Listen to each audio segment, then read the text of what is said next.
Meu querido, minha querida, a matemática dessa aula ela é importante. Por quê, Carlos? Porque a diferença de um técnico para um engenheiro é que um técnico de machine learning, você dá um código para ele, ele resolve. Mas se aparecer um problema diferente, ele não sabe como resolver, porque ele simplesmente não aprendeu o que está por trás. Já um engenheiro de machine learning entende isso. Ele entende esse conceito. Ele sabe o que está acontecendo. Tudo bem? Então, dentro do nosso trabalho, o que é que eu estou te mostrando? Que existe uma matemática que vai acontecendo em cada camada, na verdade, em cada neurônio desse. E que, obrigatoriamente, cada neurônio desse vai receber o que nós chamamos de função de ativação. E esse número, função de ativação, é que diz, ok, vou passar para o próximo neurônio. Isso aí você aprendeu. Então, gente, só apagando isso aqui, nós já aprendemos a coletar os dados, já aprendemos a vetorizá-los, já sabemos dividir em texto, e agora eu te digo, nós já aprendemos a criar o modelo. Para criar o modelo, e eu vou fazer isso na prática, a gente precisa escolher a arquitetura, e a gente escolheu essa aqui, como arquitetura para o nosso trabalho. Então, você vai aprender todas essas outras arquiteturas na cadeira de Deep Learning, lá da nossa pós-graduação, e essa aqui, essa arquitetura, você vai aprender na cadeira de IA generativa, tá? Então, quando tu for na pós-graduação, tu vai aprender Transformers na cadeira, deixa eu abrir para você ver aqui, na cadeira de Deep Learning.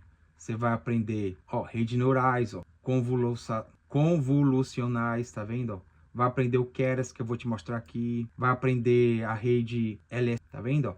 E aí, quando tu for para o Deep Learning, perdão, para processamento de linguagem natural, eu acho que não é aqui não, acho que na IA generativa. Pronto, na IA generativa, aí você vai aprender o BERT, você vai aprender essas outras funções aqui, tá? Transformers, como você tá vendo aqui, ó. Tudo bem? Então, volta aqui pro meu slide. Isso aqui você aprende na cadeira de IA generativa. E todas as que estão aqui, ó, Perceptron, Multilayer, as redes convolucionais, as redes, essa aqui chama-se de rede adversativas, tá? Essas redes aqui você vai aprender na cadeira de Deep Learning. Ok, Carlos, vamos continuar? Vamos! Feito isso, como eu te disse, tem que lembrar, tá? Isso é importante, que nessa arquitetura você tem a função de ativação em cada camada, tá bom? Você tem a função de ativação em cada camada, não pode esquecer disso, tá? A gente vai fazer isso aqui na prática. Então, é por isso que, dentro do meu código, pode reparar, eu criei várias camadas, mas em cada camada eu usei uma função de ativação. E na última, eu usei a função que eu expliquei aqui no meu exemplo, que é a sigmoid, que é a função que vai sair 0 ou 1, tudo bem? Beleza. Próximo passo, entender a compilação. Tá. É um pouquinho diferente esse próximo passo dos machine learning tradicionais, porque se você lembrar das aulas passadas, em nenhum momento a gente fez o quê? Em nenhum momento a gente fez uma compilação do modelo. A gente criou o modelo, já treinou o modelo, já deu a resposta. Aqui a gente tem um passinho a mais chamado compilação. Por quê, Carlos? Porque quando as redes neurais estão estudando, até sair a resposta no final, a resposta não fica dentro da rede neural. Existe uma comparação da resposta que a rede neural tem com o gabarito. E essa comparação aqui é feita através de uma função matemática, que existem várias também, você vai aprender isso aí na sua pós-graduação, que a gente chama de loss function. A loss function é uma função matemática que você não precisa calcular, quem calcula é o sistema, que vai calcular o quanto que você está distante da resposta correta. Então, existem várias funções para fazer esse cálculo. Aqui é uma que a gente chama de erro, tem o mean absolute erro, tem várias. A que a gente vai usar para o nosso caso se chama binário cross interpy, tá? Essa é a função que a gente vai usar, onde ele vai pegar aqui 1 sobre n, o somatório da predição real, que é o gabarito, com o logaritmo da predição que o nosso modelo fez, e aí no final das contas vai ter uma resposta, tá? E aí, essa resposta, ela vai ser passada para o modelo. É como se ele dissesse assim, presta atenção, isso é interessante, sabe? Vou desenhar bem aqui. Aqui está o modelo, nosso Multilayer Perceptron. Ele faz os cálculos dele, camada por camada, aí na última camada ele dá a resposta. Ele diz, olha, cara, eu acho que a frase é feliz, tá? É só uma frase, Carlos, que ele dá a resposta? Não, ele dá a resposta de várias frases, é óbvio. Eu só estou simplificando. Então vamos dizer que ele só deu uma resposta de uma frase, tá? Na prática, ele dá várias respostas. Aí saiu uma resposta. Perfeito. Aí ele vai para uma parte do modelo que é como se fosse o professor, que tem um gabarito. E fala assim, professor, o gabarito é esse? Aí o professor vê e não dá a resposta para o modelo. Ele não dá a resposta. Ele fala assim, seguinte, ó, pelos meus cálculos aqui, você está mais ou menos próximo. É como se eu dissesse assim, tá quente, tá frio. Ele diz a distância de quanto ele está próximo. E aí, com essa distância de quanto ele está próximo, a rede neural recalcula os seus pesos para poder recalcular a resposta. E ela faz isso várias vezes, até acertar, até acertar, até acertar. Claro que essas várias vezes, quem define somos nós.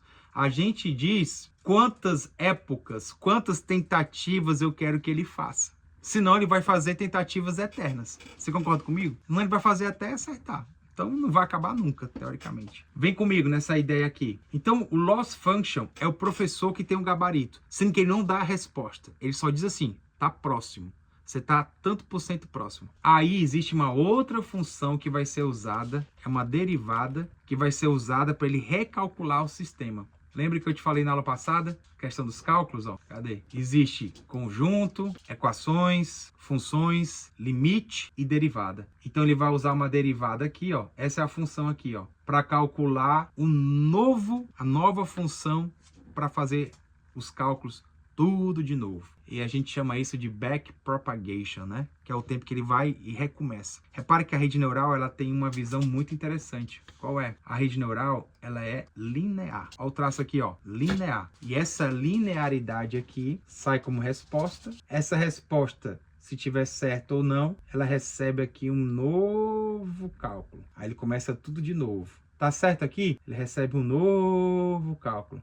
Até que eu mande que ele pare. Tá? Então vamos ver isso aqui na prática. Na prática, eu criei a rede neural, eu criei um modelo compilado, eu usei como...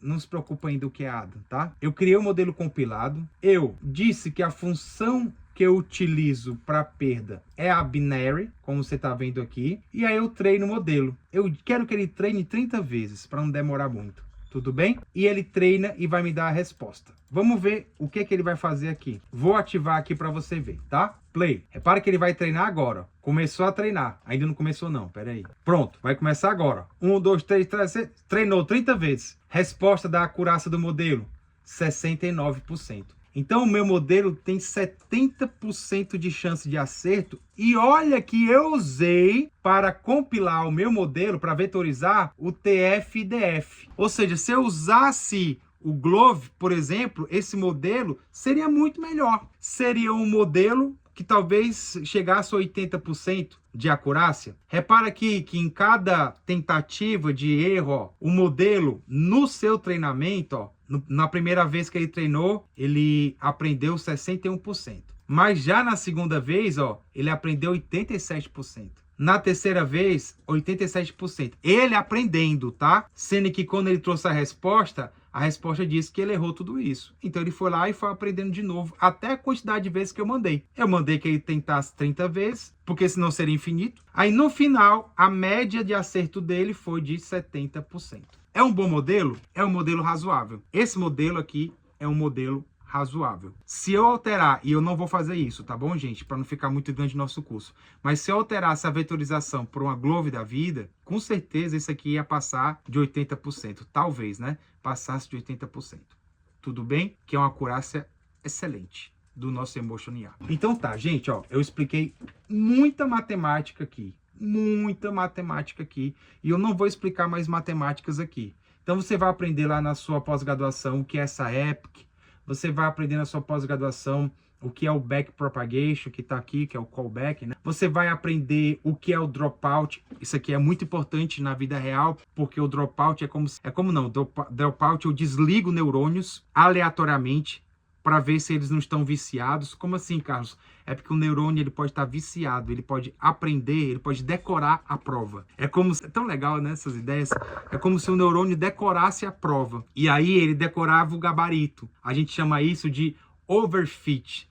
Então, dropout é uma forma de eu desligar alguns neurônios para evitar o overfit, que é a ideia de decorar o modelo. Aí tu fala, Carlos, tem muita informação. Tem muita informação e eu estou sintetizando aqui. Seria muito prazeroso explicar contigo cada detalhe desse, mas você vai aprender cada detalhe desse na nossa pós-graduação de IA e Machine Learning, tá bom? Então tá aqui, eu já expliquei a matemática que era necessária para você, beleza? Na próxima aula eu vou executar o modelo contigo, eu vou explicar o código passo a passo e vou executar o modelo contigo. E a gente dá por finalizado a nossa Deep Learning. Cara, tem muita coisa legal para você aprender. Tem muita coisa legal para você fazer. E a gente vai aprender isso daí, com certeza, na nossa pós-graduação de IA e de Machine Learning. Um abraço, meu querido. Um abraço, minha querida.